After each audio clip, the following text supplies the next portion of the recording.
Welcome back to SA Today. Let's continue with your news now. In preparation for the 2025 academic year, the Minister of Higher Education and Training, Dr. Nobuhle Nkabane, has been engaging with universities as well as student bodies across South Africa. Her visits to institutions like the University of KwaZulu-Natal and the Nelson Mandela University actually aim to assess the readiness for this upcoming year.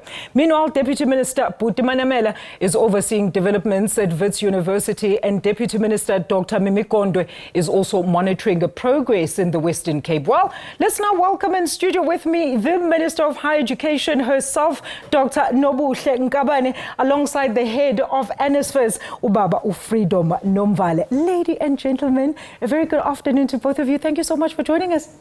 Good afternoon, Alicia. All right, thank you so much. It's good to be with you. Thank you so much, Minister. Yeah. I hear you are coming in with groundbreaking news. I'm going to let you do the honors and explain to us what this new funding model actually pertains to and what it means.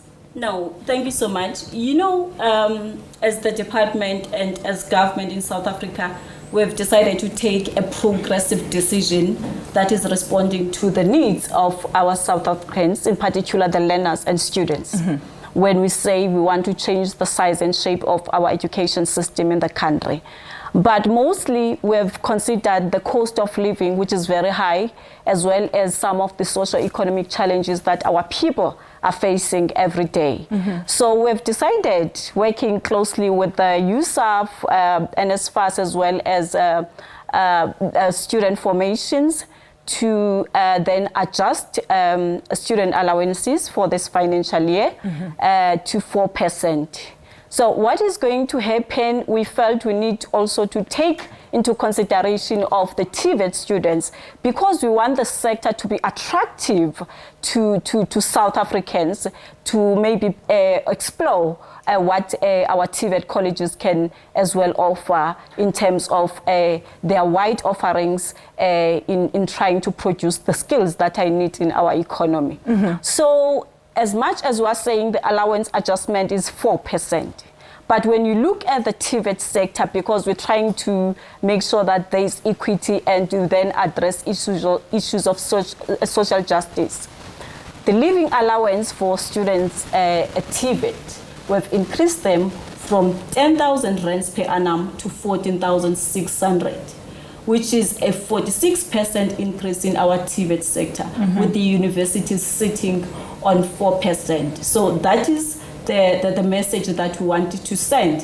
to our student formation and to the broader family of our post-school education and training in South Africa. We are responding and we are deliberating our approach to respond to their needs. So, Minister, we're going to get into more detail about how these adjustments are going to actually address some of the current challenges that we're experiencing and facing in the higher education sector. Freeman, how is this going to affect your overall operations with this new announcement now? This announcement creates certainty. It allows institutions now to be able to load the registration data. They've enrolled a lot of students. We need to get the registration data so that we can finalize our funding decisions. Mm-hmm. We have provisionally funded above 800,000 students, but we do need to narrow those numbers down to students that have enrolled and have been admitted in institutions. So this process is now going to get off the ground, and we'll be able to finalize those decisions.